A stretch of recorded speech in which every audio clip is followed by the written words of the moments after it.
Hello दोस्तों, मैं गीता आपके लिए लेकर आ गई हूँ किताबी दिल की पेशकश किसी अजनबी के प्यार में भाग 3। आज है 22 फरवरी 2020। सर्दियों के जाते जाते फिर अचानक वे भयानक से दिन आए। पूरी दुनिया में कोरोना नाम की मौत दस्तक दे चुकी थी, जिससे आधी दुनिया हैरान, परेशान और त्रस्त होने लगी थी।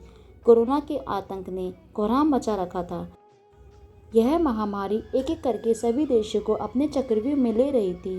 किसी को बीच से निकलने का कोई उपाय नहीं मिल रहा था।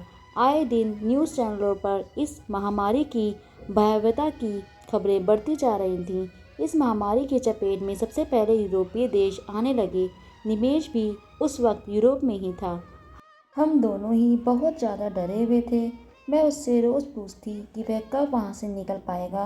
वह मुझे दिलासा देते हुए कहता, तुम परेशान मत हो, मैं जल्द ही आ जाऊँगा। वह रोज़ कोशिश करता कि वह वहाँ से जल्दी निकले और शिमला वापस लौट आए।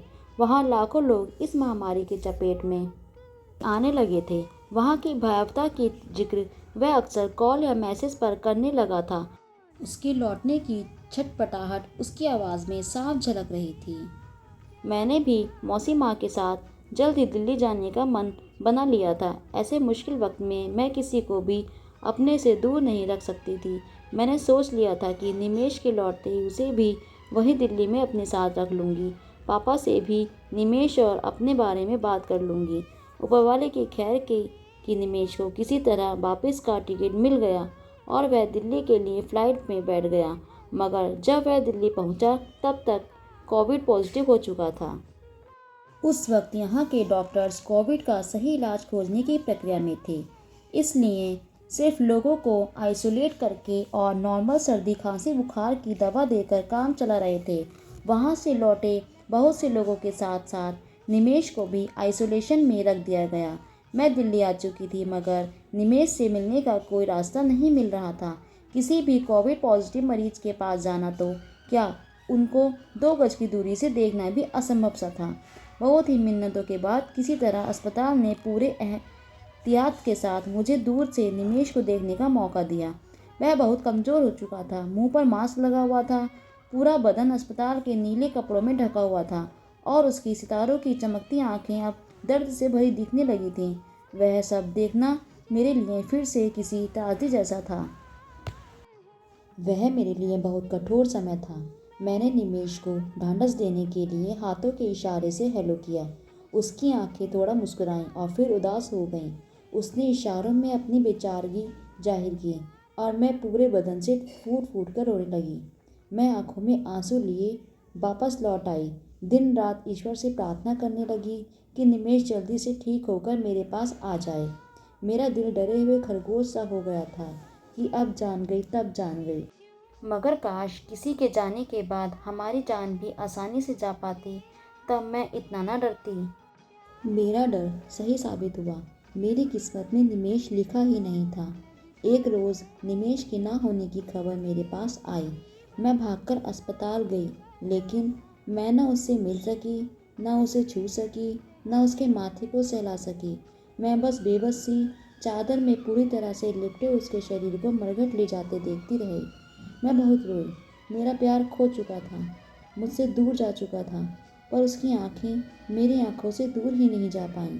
मेरे दिन फिर उदासियों से और रातें बेचैनियों से भर गईं। 23 मार्च 2020 के बाद अब सर्दियां जा चुकी थीं और इस सुहाना की ज़िंदगी से सुहाने दिन भी। मार्च के महीने में लॉकडाउन लगने और महामारी थमने के दौरान गर्मी, बरसात, उदासी और दुख के कई मौसम बीते। दुनिया के हर परिवार ने अपने परिजनों को खोया। निमेश के जाने के बाद एक और पहाड़ मुझ पर टूटा। मैंने अपनी मासी माँ को भी खो दिया। उन्हें भी कोरोना की महामारी निकल चुकी थी। जिंदगी में अब कुछ भी अचंभित होने जैसा नहीं रह गया था। मैंने पाया कि इंसान को जिन जिन बातों से, अपनों से, चीज़ों से प्यार था, इस महामारी ने उन सबको इंसान से छीन लिया। अब तो मुझे ईश्वर भी झूठे लगने लगे थे और वह दुनिया किसी जंजाल से कम नहीं लगने लगी थी। मुझे अब जिंदगी से कोई उम्मीद नहीं बची थी। हताशा से घिरे इंसान की उदासी को कोई उदास शब्द नहीं बयान कर सकता। ऐसा लगता था जैसे मैं किसी लूप में फंस गई हूँ। दोबारा दोबारा घूम फिर कर निमेश का ख्याल, उसके साथ बिताए उन हसीन सर्दियों के दिनों का ख्याल, निमेश का यूरोप जाना, बीमार लौटना और उसका हमेशा के लिए दूर चले जाना। मैं अक्सर ही रातों को जागने लगी थी। एक बारगी दिल करता मैं शिमला चली जाऊं, वहां निमेश की यादों से लिपटकर खूब रोऊं, लेकिन पापा को अभी अकेला छोड़ना भी सही नहीं लग रहा था। क्या करूं, क्या ना करूं, जैसे सवालों से हारकर मैंने खुद को हालात के हवाले कर दिया। 10 अक्टूबर 2021।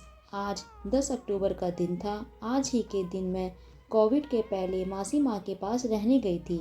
जब कार समर हिल पहुंची थी तो कार के हल्के खुले शीशों से आती हल्की ठंडी हवाओं ने एहसास दिला दिया था कि शिमला अब ज़्यादा दूर नहीं है।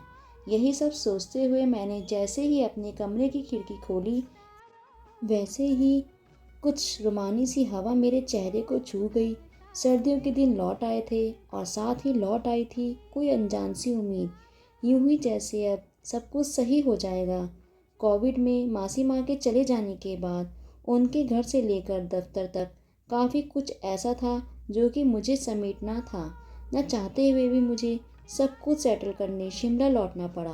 फिर उन्हीं सर्द हवाओं से मेरा तारुफ हुआ। फिर उन्होंने मुझे हल्के से छुआ और फिर मुझे निमेश का एहसास कराया। जितने दिन रही, जहाँ जहाँ गई, निमेश मेरे साथ ही था। एक दिन की बात है, शायद 15 अक्टूबर का दिन था। कुछ काम से मैं मासी माँ की लाइब्रेरी गई, जहाँ निमेश मुझसे पहली बार मिला था। मैं उस बुक रैक के पास गई। वे दिन वाली किताब वहीं पड़ी थी। उस पर निमेश की बेइंतहा याद आई और मैं फफक के रोते हुए बाहर आ गई। लाइब्रेरी के बाहर बेंच पर बैठकर रोते सुबकते मुझे काफ़ी देर हो चुकी थी। निमेश की यादों के सिवाय और कोई ख्याल ही नहीं था। फिर खुद को संभालते हुए उठने का हुई तो देखा बेंच के पास एक बच्चा ज़मीन पर आधे मुंह पड़ा हुआ था। मैं कुछ लोगों की मदद से उसे अस्पताल ले गई। वहां जाकर पता चला भूख और कमजोरी के चलते बेहोश हो गया है। उसे इलाज के लिए एडमिट कराया। बड़े दिनों बाद दोबारा अस्पताल का मुंह देखना पड़ा। उस बीच मैंने उस बच्चे के बारे में पता किया। उसके माँ बाप कोविड में गुजर चुके थे। अब उसका इस दुनिया में कोई नहीं था। जब मैं उससे मिलने अस्पताल पहुंची तो उसे देखती रह गई। उसकी आंखें बिल्कुल निमेश की आंखों जैसी थीं। वह भूरी तिलिस्मी आंखें। मैंने उसे कुदरत का करिश्मा ही माना और उसे अपने गले से लगा लिया। तकरीबन 9-10 साल के इस बच्चे का नाम अमर था। मैंने बिना कुछ सोचे समझे जैसे निमेश से प्यार कर लिया था, वैसे ही अमर को अपना बेटा बना लिया था। निमेश के गुजरे जाने से मुझे मेरा प्यार हमेशा के लिए दूर चला गया, मगर मुझे क्या पता था कि मेरा खोया हुआ प्रेम किसी दूसरे रूप में ही सही मगर इस तरह मेरे साथ होगा। शायद ऐसे ही निमेश से मेरा प्यार अटूट होना लिखा था। हाँ, वो सर्दियों के दिन थे। हाँ, ये सर्दियों के दिन हैं।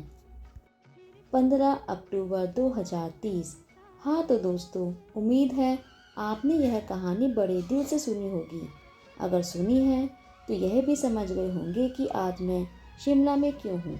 आज वही दिन है जब माँ को उनका प्यार पहली बार मिला और फिर दोबारा भी मिला, फिर चाहे उसका रूप अलग हो। आज मेरे पॉडकास्ट का 100वां एपिसोड भी है, जिसे मैंने अपनी माँ को डेडिकेट किया है और उनके प्यार को डेडिकेट किया है। मुझे भी अपना पहला प्यार यहीं शिमला में कहीं मिल जाए। आफ्टर ऑल, सर्दियों के दिन जो आ चुके हैं। हाँ तो दोस्तों, आई होप आपको मेरी ये सैड स्टोरी बहुत पसंद आई होगी। मेरी अगली स्टोरी को सुनने के लिए मेरे चैनल को सब्सक्राइब करें और मुझे कमेंट करके बताएं कि आप आगे किस टाइप की स्टोरी सुनना पसंद करेंगी। तब तक के लिए बाय बाय।